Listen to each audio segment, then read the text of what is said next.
حضرت حنظلہ رضی اللہ عنہ مدینہ کی گلیوں میں دیوانہ وار یہ نعرہ لگاتے ہوئے جا رہے ہیں، نافق حنظلہ، نافق حنظلہ، حنظلہ تو منافق ہو گیا، حنظلہ تو منافق ہو گیا۔ راستے میں حضرت ابوبکر صدیق رضی اللہ عنہ کی ملاقات ہوتی ہے، پوچھتے ہیں حنظلہ کیا ہو گیا، یہ کس طرح کی باتیں کر رہے ہیں، یہ کس طرح کا نعرہ لگا رہے ہیں؟ تو حضرت حنظلہ رضی اللہ عنہ کہنے لگے کہ جب میں اپنے بیوی بچوں میں ہوتا ہوں، اپنے گھر بار میں ہوتا ہوں، اپنے کام کاج میں ہوتا ہوں، تو میری ایمان کی کیفیت کچھ اور ہوتی ہے، اور جب میں حضور صلی اللہ علیہ وسلم کی مجلس میں ہوتا ہوں تو میری ایمان کی کیفیت کچھ اور ہوتی ہے، آسمانوں سے باتیں کر رہی ہوتی ہے۔ تو کہیں یہ نفاق کی علامت تو نہیں؟ اس لیے حضور صلی اللہ علیہ وسلم کے پاس جا رہا ہوں اپنی کیفیت بیان کرنے۔ اب حضرت ابوبکر صدیق رضی اللہ عنہ کا جواب سنو، یہ نہیں کہا کہ ہاں حنظلہ تجھ سے تو نفاق کی بو آ رہی ہے، جلدی جلدی جاؤ حضور کے پاس جاؤ اور اپنی کیفیت بیان کرو، اپنا علاج کرو۔ نہیں، بلکہ حضرت ابوبکر صدیق رضی اللہ عنہ کو اپنی فکر لگ گئی، اپنی فکر لگ گئی، کہنے لگے اوہو یہ تو میری بھی کیفیت ہے، یہ تو میری بھی حالت ہے، چلو دونوں چلتے ہیں آپ علیہ الصلوۃ والسلام کے پاس اور اپنی کیفیت بیان کرتے ہیں۔ اللہ اکبر، اتنی بڑی ہستیاں اور تھوڑی سی کیفیت بدلنے پر اتنی فکر! کیا ہم نے اپنے آپ کو کبھی منافق تصور کیا ہے؟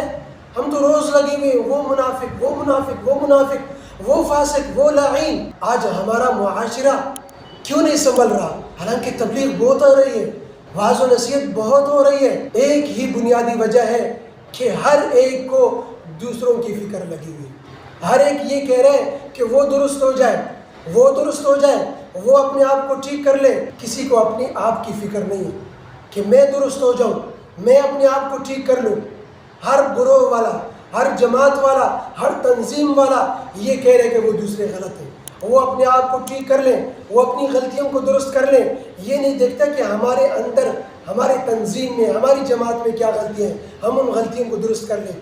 کوئی فرد یہ نہیں دیکھتا، کوئی شخص یہ نہیں دیکھتا کہ میرے اندر کیا غلطیاں ہیں، میں اپنی غلطیوں کو سب سے پہلے ٹھیک کروں۔ قرآن کریم میں اللہ تعالیٰ فرماتے ہیں یا ایھا الذین آمنوا، اے ایمان والو، قوا انفسکم واہلیکم نارا، سب سے پہلے اپنے آپ کو جہنم کی آگ سے بچاؤ، پھر اپنے گھر والوں کو۔ سب سے پہلے اپنے آپ کی فکر کرو، اپنے آپ کو اللہ کے عذاب سے، جہنم کے عذاب سے بچاؤ۔ ہاں دعوت ہے، دعوت دینی ہے، دعوت کی حد تک دعوت ہے، لیکن صرف دعوت، دوسروں کی فکر، اپنے آپ کو بھول جانا۔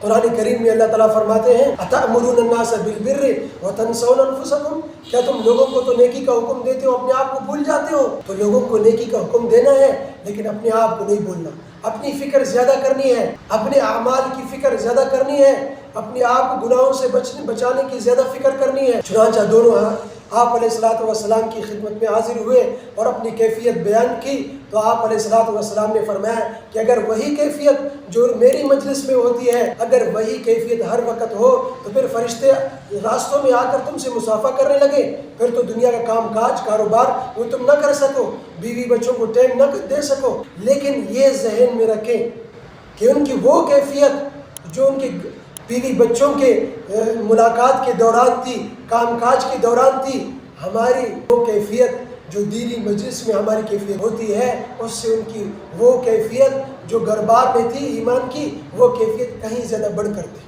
ہم تو دینی مجلس میں بھی ہماری وہ کیفیت نہیں ہوتی۔